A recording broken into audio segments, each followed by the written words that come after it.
Good afternoon, ladies and gentlemen. We are so glad that you could join us once again here at Ora News. My name is Daniel Cook, and I'm your host for the English Flash News Edition, each weekday at 6 p.m. We have some breaking news today as several prominent figures of Vlora have been arrested, including the city's own mayor.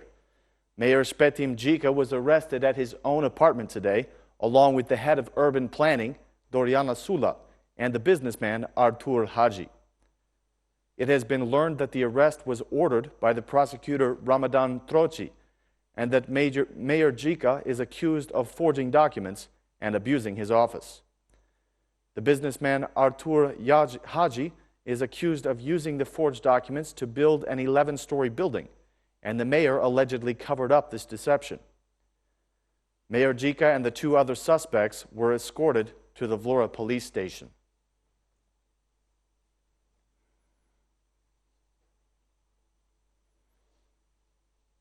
The new governor of the Bank of Albania has been officially announced after the decision that was made in yesterday's parliamentary session.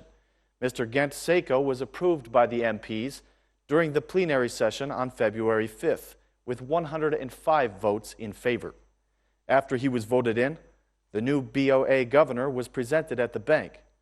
The Assembly Speaker, Ilir Meta, said that the new Bank of Albania governor was chosen with total consensus, which has never happened before.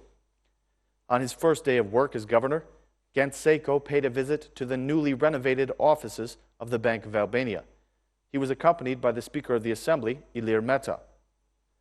The new governor did not speak much, but he encouraged the staff of the bank to work closely together in order to change the image of the Bank of Albania. Mr. Seko promised to be transparent with the Assembly and with the public.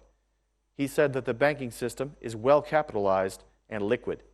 He promised to contribute to the economic progress of the country and thanked the political parties for the trust that they have placed in him. Mr. Seko was presented as a candidate by Albania's president, Bujar Nishani. In December, he was chosen to be a member of the Bank of Albania's supervisory board, with the approval of both the opposition and the majority. In yesterday's plenary session, he received 105 votes in favor, 3 against, and 4 abstaining. Mr. Seko has extensive professional experience in banking and financial systems, both in Albania and the USA.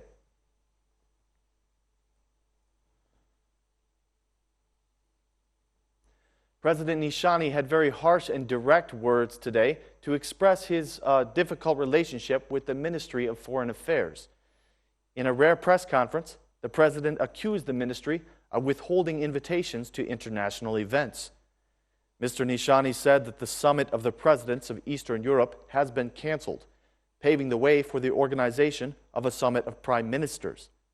He said that this decision was never consulted with him. The president spoke about the incorrect relations with the government, which are causing problems and seriously affecting the image of the state. He said, "I have not created any stalemate between the presidency and the government. I do not build the relations based on personal preferences, but based upon reciprocated respect. I have welcomed, and I will continue to welcome, open communication with the government and all institutions." Nishani has also explained to the media the stalemate that exists in appointing the ambassadors. He said that the right to appoint the ambassadors belongs to the president. He also described the justice reform as being very important and invited the opposition to join in the process. The justice reform must be comprehensive, he said. The opposition should be part of this important reform for the country, said President Nishani.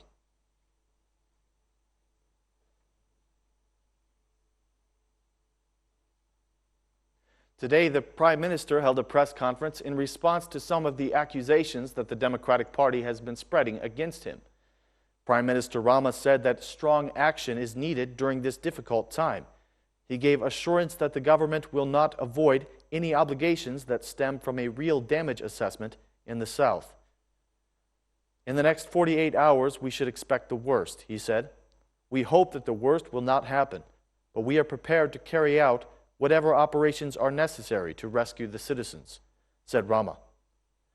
Earlier, the Prime Minister was in a meeting with the heads of the secondary level banks. Also present at this meeting were the new governor of the Bank of Albania and the leaders of the savings and credit institutions. Mr. Rama said that he had persuaded the banks to freeze the loan installments for the people that have been affected by the floods. He said that there will be provisions for the affected farmers who have taken out loans.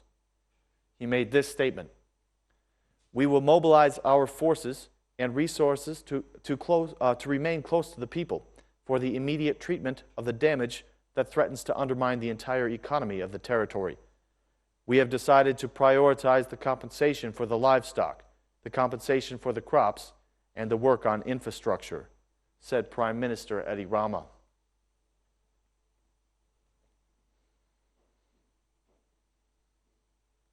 The Democratic Party leader has once again come forward and accused Prime Minister Edi Rama. He says that Rama's government is actually trying to profit from the situation of flooding in the south. According to Basha, at a time when the citizens are facing the floods, the government is profiting in an abusive and corrupted way. He says that they are making about 4 million euros selling electricity. Here is his statement: "The truth of the flooding in the southern parts of the country is not as the Prime Minister says, but as the citizens say. The Prime Minister should have declared a state of emergency, but he has abandoned the citizens. People wanted to get information about the floods, but the Prime Minister chose to attack the opposition. The government is not present in these difficult days. The government is mired in corruption. Millions of euro are pouring into the pockets of the corrupted officials. The energy provider has bought electricity at twice the market price, and it is profiting 4 million euro.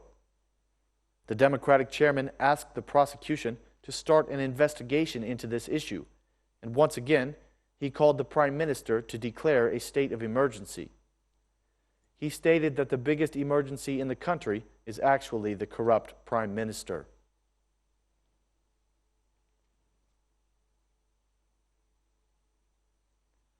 The Ministry of Energy has signed an agreement that is going to establish an average price for the sale of electricity. The agreement was signed with the Association of Energy Producers.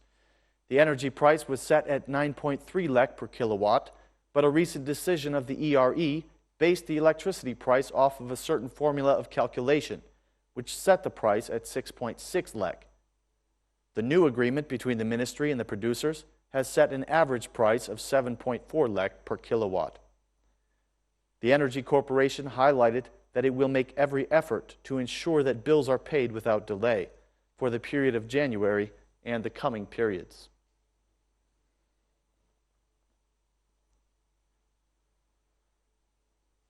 The Social Security deadline has been postponed, giving the businesses more time to pay their social insurance debts. The deadline was postponed to give the businesses and the state departments further opportunity to pay the insurance of their employees before the action is taken against them. The decision for this initiative was made at the meeting of the National Labor Council.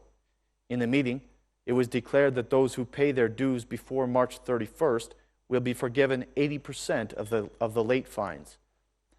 The taxation director admonished the businesses to declare the real salaries of their employees.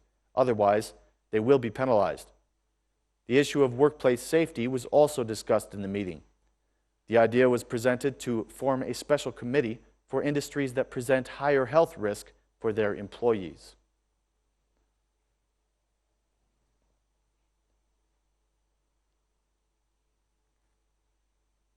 The Berlin International Film Festival was kicked off yesterday afternoon with a film entitled Nobody Wants the Night. The movie portrays the moving story of two women's survival in the North Pole. The French actress Juliette Binoche plays the lead actress in the movie, the lead character in the movie, the wife of the North Pole explorer Robert Peary. She said that even though that she was in the spotlight yesterday evening, it is not something that she revels in. The rest of the cast and crew of the film were introduced on the opening night as well. The film was the first of 19 that are in contention for the highest Golden Bear Prize, which will be awarded on February 14th. Albania's entry this year is a movie called Burneshat, which is directed by the Italian Laura Bispuri. The Berlin Festival closes on February 15th, and the film representing Albania will be shown on February 12th.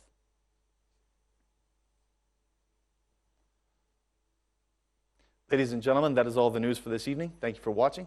We will be back again at the same time tomorrow with more translated news in English. Thanks and good night.